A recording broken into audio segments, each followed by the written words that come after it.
Estamos na comunicação da boa vontade, um espaço sempre aberto para falar de qualidade de vida, de conhecimento, de ciência, de cidadania, assuntos que impactam sempre muito positivamente no nosso cotidiano. E queremos que esse conhecimento, aqui a prioridade é essa, seja abarcado em toda a sua abrangência. Por isso consideramos muitos avanços da ciência na área da saúde, nas diversas especialidades e também como o ser humano tem acessado a sua essência, o seu sentido de vida, porque aí ciente do seu papel no mundo, fará com que esse conhecimento gere ações positivas para si e para toda a comunidade. E vamos hoje falar sobre sonhos, conversar com um pesquisador neste assunto, o escritor, antropólogo, palestrante, professor Dário Champlin. Muito obrigada por nos receber em seu local de trabalho. A gente agradece muito em nome do jornalista Paiva Neto. Eu que agradeço. É sempre muito bom ter a oportunidade de discutir assuntos como esse, né, que são tão importantes. Importantes para a gente no dia a dia. Né? E como começou a pesquisa e a preocupação com essa temática, professor? Conta pra gente. Era um assunto recorrente na minha casa. Meu pai, pesquisador também, por muitos e muitos anos a gente discutia em torno da mesa de jantar, e, enfim, do almoço. Discutia temas filosóficos e, entre eles, a gente discutia a experiência noturna. O que acontecia com a gente todas as noites. E isso representado na figura dos sonhos. Então, desde que eu me lembro, a discussão em casa era permanente. Porque ao longo do tempo que você estuda o assunto, você passa a perceber que não pode ser coincidência você ter de 35 a 50 sonhos por noite. Não pode ser coincidência. Tem que ter alguma função biológica ou espiritual. Então, ao longo de todos esses anos, em casa, com pessoas preocupadas com isso, eu desenvolvi o gosto pelo assunto. E uma vez na universidade, eu fiz a minha pós-graduação nessa área. Então, concretizou-se, né, ao longo de toda a minha experiência acadêmica, talvez o pico da minha experiência acadêmica tenha sido envolvido nesse assunto. Como foi a construção dessa pesquisa? A que conclusões o senhor chegou? Vamos tentar trazer algumas delas para conversar com o público. O que há que ser dito sobre sonhos é que sonhos quase sempre são quase exclusivamente pessoais. Então vamos supor que você tenha 10 sonhos numa noite que você lembre. 9 deles vão ser sobre você. Todos os símbolos que aparecem nos sonhos de um jeito ou de outro são sobre você. Todo o desenvolvimento que você deve fazer para entendê-los também deve estar correlacionado com você. Essa é a primeira coisa. Então eles são extremamente pessoais.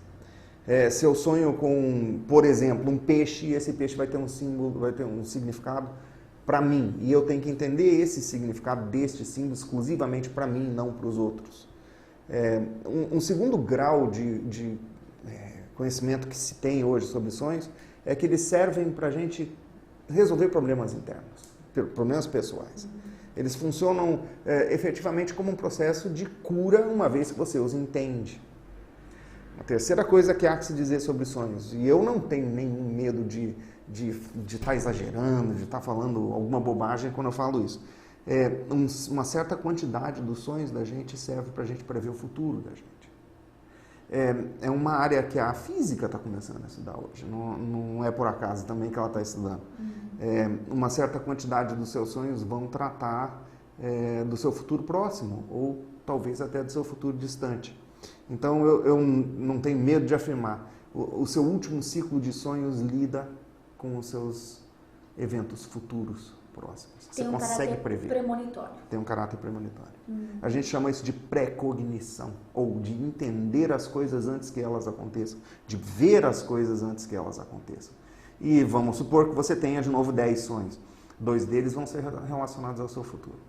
8 deles vão ser relacionados ao seu passado, vão ser relacionados aos problemas que você vive no dia a dia, resolução de coisas simples, simplesmente repeteco das coisas que andaram acontecendo na véspera, ou um filme que você assistiu que aparece nos seus sonhos. Isso aí não tem como negar também. Agora, uma pequena parcela desses sonhos prevê futuro, uma outra pequena parcela deles lida com a sua espiritualidade. Isso é feito em base diária, não é aleatório também, não.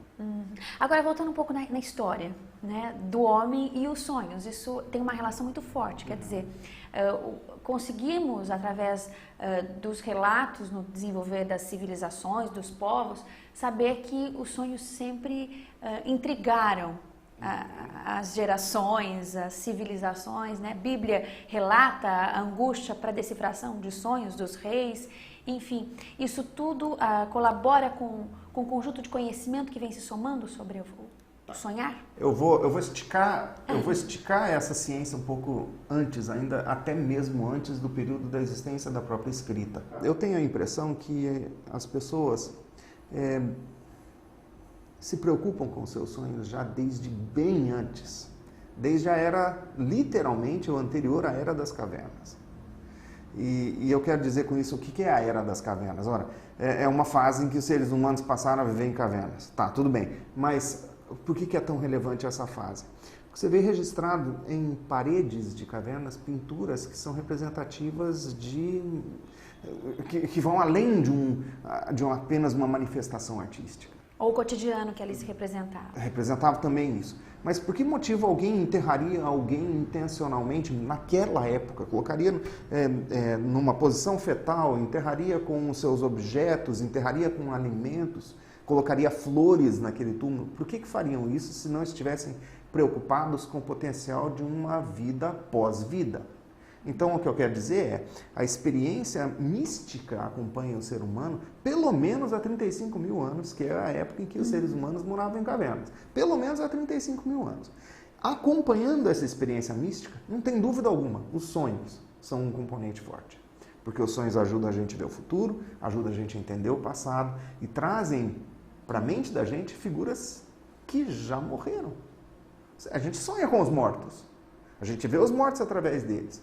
As pessoas refletiam, então, essa experiência mística muito antes do aparecimento da Bíblia, por exemplo. Então, o que eu estou argumentando? É uma experiência psíquica, biológica e espiritual que acompanha a humanidade há milhares de anos. Do lado biológico, há as explicações de uma reorganização da memória, de um efeito positivo para a saúde, inclusive. Então, o sonhar bem faz bem para o organismo. Tem essas colocações. Alguns pesquisadores dizem que outros mamíferos, como gatos, por exemplo, utilizam uma enorme parcela do período de sonhos para organizar estratégias. Em outras palavras, o gato, enquanto ele dorme, e ele dorme uma boa parte da vida dele, muito mais do que a gente, e a gente dorme muito menos do que deveria, os gatos, eles sonham organizando estratégias de sobrevivência. Enquanto eles dormem, eles estão bolando como é que eles vão sobreviver. Aparentemente, pelo menos é o que alguns bons pesquisadores têm indicado. Então, o componente biológico não pode ser ignorado. Ele traz para a gente uma série de vantagens. Vantagens, inclusive, espirituais. E aí eu insisto, é uma experiência biofísica e espiritual. Ela não é uma experiência isolada essa. Como também não é uma experiência isolada quando você faz uma meditação e você se aprofunda espiritualmente dentro de você. Esses são componentes da experiência mística. Os sonhos, as visões, a meditação, a oração, né? São todos estágios necessários para que a gente possa fazer essa introspecção. Agora, em relação a lembrar dos sonhos, ou algumas pessoas dizerem, não, eu não sonho, porque eu não me lembro de nada quando acordo pela manhã. Há pessoas que sonham ou não sonham, todos realmente sonham. Todos sonham. Todos não sonham. Todos sonham. Agora, é assim, algumas pessoas aparentemente têm um sono muito mais pesado. Então, eles têm o sono das pessoas se passa num momento em que você não tem, a maior parte do sono da pessoa, no momento que não se tem movimentos rápidos dos olhos. Movimentos rápidos dos olhos são estágios no sono da gente onde a gente sabe que a gente está sonhando e com imagem. Quando a pessoa está em sono profundo, aparentemente não tem sonhos com imagens, mas conceitualiza. Então, todos nós temos sonhos com imagens e alguns postulam que a gente tem sonhos sem imagem. Então, a pessoa que diz, eu não sonho, ou é porque não está lembrando dos sonhos, ou é porque está consumindo algum medicamento que pode estar interferindo, ou então simplesmente a pessoa está fazendo questão, não conscientemente, mas está fazendo um esforço pessoal para não lembrar deles. Por 2 motivos. Está passando uma fase muito boa na vida, não tem grandes problemas. Está passando uma fase de tamanha turbulência que é melhor não lembrar. Então há uma certa decisão, mesmo que inconsciente, sobre isso. Por que é que eu vou querer mexer em ferida? Se eu sonhar e eu lembrar, eu vou ter que tratar da ferida. E muitos sonhos são terríveis, são verdadeiros momentos de pavor. Os pesadelos? Os pesadelos. São sonhos exacerbados. E o que indica uma situação de pesadelo recorrente, né? Que a gente percebe que gera angústia nas pessoas, enfim. Por que a gente vive esses momentos? Pode ser um trauma recente, pode ser um trauma bem antigo. Esse é um aspecto importante do uso do sonho para a gente tratar desses traumas. Pesadelos são sonhos exagerados que trazem para a gente, olha, a mensagem, está na hora de você tratar deste problema. Alguns têm problemas muito mais graves que outros, né? Então, os sonhos dessas pessoas geralmente são muito mais fortes. Agora, essa decifração, então, passa por uma autocompreensão. Sim. Não há como ir num guia e dizer tal imagem significa tal coisa. Isso, então, não é uma garantia. Não, aliás, é um perigo. É um perigo. Peixe, para mim, significa trabalho, sempre. Se eu sonho que eu estou pescando lá e eu estou fisgando um peixinho, é porque está entrando trabalho na minha empresa. Se eu sonho que eu estou lá jogando um anzol e que não tem nada mordendo, está uma fase ruim no meu trabalho. Peixe, para mim, ponto, é trabalho. E por que peixe para mim é trabalho? Quando eu era criança, eu tinha sonho, eu trabalhava com peixes ornamentais, eu criava peixes ornamentais, capitalista desde criança, eu queria vender peixinho para os meus vizinhos. Então eu tinha uma caixa d'água cheinha de peixe. Assumi essa simbologia posteriormente na minha vida como trabalho, porque quando eu era criança eu trabalhava com peixe. Já desde pequenininho, já sabendo o valor do dinheiro, né? Então, os sonhos são instrumentos da gente sempre se visitar e conhecer o nosso sentimento, o nosso interior, melhorá-lo. Uma vez que nós entendamos os símbolos, porque o símbolo para mim é uma coisa, o mesmo símbolo para você vai significar outra. Você tem que desenvolver o seu vocabulário com eles. Então você tem que mais uma vez fazer um exercício de interiorização para descobrir. O que você faz é dialogar com o seu símbolo. Você fala com ele assim, olha, o que será que significa para mim peixe? Ora, o peixe, qual é a associação que eu faço de imediato com a simbologia? Ora, a primeira associação que eu fiz com a simbologia do peixe foi o meu trabalho. Então o peixe virou símbolo de trabalho. Agora, o peixe sempre vai ser simbólico de trabalho para mim? Talvez não, depende da nuance do sonho. Então eu vou ter que ter a sensibilidade de entender aquele símbolo, como é que ele está se manifestando naquele momento. Dialogando com ele. Continuamos na comunicação da boa vontade, falando com você sobre sonhos. E também qualidade de vida, pois eles nos possibilitam, estamos aprendendo hoje aqui no programa, um autoconhecimento muito importante, além de terem uma função biológica também significativa para a nossa memória, o nosso bem-estar, nossa qualidade de vida. Permanece com a gente um pesquisador sobre esse assunto, professor, antropólogo, escritor e palestrante, Dário Champlin. A gente colocava no segmento anterior a situação de pessoas que dizem, não, eu não sonho, porque eu não me lembro. Isso disse, sim, todos sonhamos, mas podemos não ter esta recordação por razões diversas. A pessoa, enfim, que a partir de agora sente-se instigada a ver que situações dos sonhos que ela tem pode revelar, há um exercício para isso, doutor? Tem. A primeira coisa é a autossugestão. Você deita, você se sugere. Olha, eu vou querer lembrar do meu sonho hoje, porque afinal das contas eu sei que faz uma parte importante da minha vida. Então eu vou, a partir de hoje, começar a lembrar. Então você faz uma meditação antes de você deitar e você concentra nesse negócio. Olha, eu vou lembrar isso aqui e vou usar isso como uma ferramenta para mim.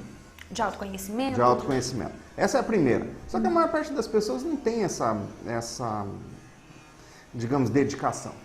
Então, uma das recomendações que eu poderia fazer para uma pessoa um pouco mais velha, talvez assim como eu, antes de deitar, tomar muito líquido. É uma dica extremamente prática e fácil de fazer. Você deita, você toma 1 litro de água. O que vai acontecer no meio da noite? Você vai acordar bem apertado, precisando ir ao banheiro, certo? Quando você acordar disso, provavelmente você estará tendo, naquele momento, um sonho. E você vai lembrar, talvez, da última ou da penúltima imagem, ou, sabe, de 1 ou 2 minutos do seu sonho, ou menos, apenas alguns relances, apenas uma lembrança daquilo ali. E você pega e anota no pedaço de papel, ou faz uma gravação. A voz vai ficar esquisita, né? Vai ser um negócio meio estranho, mas faz a gravação ou escreve o que você estava sentindo, o que você lembra, se você tinha uma imagem na sua cabeça na hora que você acordou. Vai ao banheiro para não ter nenhum acidente.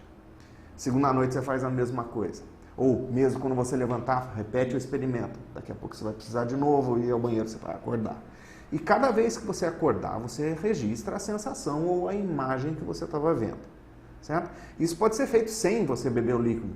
Eu sugiro isso para as pessoas um pouco mais velhas, porque a gente não tem a capacidade de retenção de líquidos tão grande como os jovens têm. Essa técnica não costuma funcionar para os jovenzinhos. Outra técnica extremamente simples. Você coloca o seu relógio de despertador para tocar 10 minutos antes do horário normal. O que vai acontecer? Ele vai tocar e no meio do seu sonho. Porque você sempre está sonhando no último ciclo de sono. Aí, quando você acordar com aquele barulho do despertador, você xinga bastante o despertador, porque estava numa hora importante para você, né? Mas aí você registra as sensações, você registra as imagens, tudo que você lembra daquele momento do seu sono. Ou, uma medida ainda mais prática e infalível, peça para alguém te acompanhar enquanto você adormece, peça para a pessoa não adormecer. E quando você começar a ter os movimentos rápidos dos olhos, que são característicos do momento em que você está sonhando com imagens, a pessoa te acorda. Alguém te acorda, a pessoa te acorda. Uma vez que você comece a lembrar, uma vez que você comece a registrar, uma vez que você comece a atribuir valor àquilo, você vai lembrar com muito mais frequência. Quando você parar de atribuir o valor, ele vai diminuir também de intensidade. Exemplo, quando eu estava escrevendo o meu livro, no pico da produção do meu livro sobre sonhos, numa determinada noite eu tive 9 sonhos dos quais eu lembrei. A gente tem 30, vamos supor, por noite. A gente, se tiver sorte, lembra de 2. Mas quanto mais a gente prestar atenção, mais a gente vai lembrar. E quanto mais a gente lembra e dá importância, mais importante se torna no dia a dia. E a gente resolve problemas fantásticos com o entendimento dos sonhos da gente. Nesse caráter de perceber o que aquele símbolo diz para você. O conjunto dos símbolos, como que o processo acontece, o que é que ele está querendo dizer para a gente consegue determinar.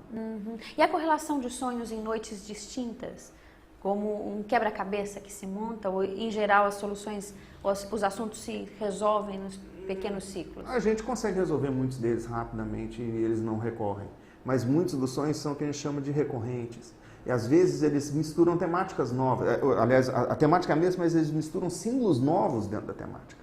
Então você está tendo o mesmo sonho ao longo de uma semana, usando símbolos diferentes. Passei uma época difícil na minha vida. Eu tive sonhos onde eu tomava tiros, eu sentia a bala entrar, eu sentia o cheiro da bala, eu sentia o calor dela. E isso aconteceu ao longo de uns 6 meses. Eu devo ter tido uns 20 sonhos desses. E a não ser uma situação onde eu estava chegando em algum lugar num carro, tomava um tiro, estava entrando numa estação de metrô, tomava um tiro. Sempre era a mesma temática. E ao fim desse ciclo, que ele inclusive terminou por causa da descoberta que eu fiz, eu descobri que tinha uma coisa não muito agradável acontecendo na minha família, que tinha sido escondida de mim. E assim que eu fiquei sabendo disso, essa sequência de sonhos, que durou uns 6 meses, parou. Então, é você realizar, você perceber o que está acontecendo e imediatamente, ou quase imediatamente, a solução se torna clara. Pelo menos o sonho parou. Ah, você percebeu? Você não precisa mais estar sonhando sobre isso, porque a resposta está dada? Então vamos mudar de assunto. E nos permite desenvolver a maturidade do autoconhecimento. Sem dúvida. Né? Que é uma enfrentada dos nossos desafios. Isso gera saúde. Porque os altos índices de ansiedade, de depressão, que a gente vê crescente na população, de um sofrimento emocional significativo, é de um distanciamento da nossa essência, da nossa espiritualidade, e o virar as costas para essa voz de Deus em nós, que é a premonição, a intuição e também os sonhos, a gente pode assim definir. A gente tem que lembrar do seguinte, para que a gente entenda os sonhos, a gente tem que entender a linguagem que eles falam. É uma linguagem pré-verbal, antes das palavras e as palavras, né? É uma linguagem pré-verbal baseada em imagens. Essas imagens têm significado variável. É como aprender um idioma. Quantas mais dessas palavras você aprende no seu dia a dia como resultado dos seus sonhos, mais você vai entender os seus sonhos. Então, é como eu sempre falo, você quer aprender o inglês? Então faça curso de inglês. Só que aprenda o vocabulário. A estrutura gramatical você pode aprender em 5, 6 meses. O vocabulário vai te levar o resto da vida para aprender. A estrutura de como os sonhos funcionam, você vai aprender rápido. Tem manuais para isso. Mas a linguagem que eles falam é única. É para você. única para você, e você vai ter que passar alguns momentos da sua vida desperta, todos os dias, tentando entender aquela simbologia que está aparecendo. Agora um pouco sobre os sonhos premonitórios, né? A importância deles e como a gente lida com isso, como eles marcam a nossa civilização também. Eu desafio quase qualquer pessoa a dizer que nunca tenha tido um sonho daquele do ahá. Ahá! Né? Pô, sonhei com isso. Então você sempre tem um momento do ahá. Sonhei com isso essa noite. Vou dar um exemplo claro.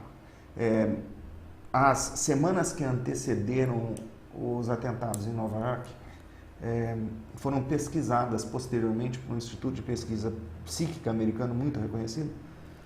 E eles conseguiram fazer um levantamento de milhares de sonhos de pessoas que tiveram antes dos ataques, que previram os ataques. Um menino chegou para a professora dele e disse: "Ô tia, deve ser, amanhã aqueles prédios não existirão mais. Amanhã aqueles prédios não estarão mais ali." E a professora deu de ombros. No outro dia, os prédios não estavam mais ali. A professora lembrou, comunicou ao diretor da escola, que se preocupou, comunicou à polícia local, que se preocupou, chamou o FBI, que se preocupou e foi até a escola, fechou a escola para interrogar o menino.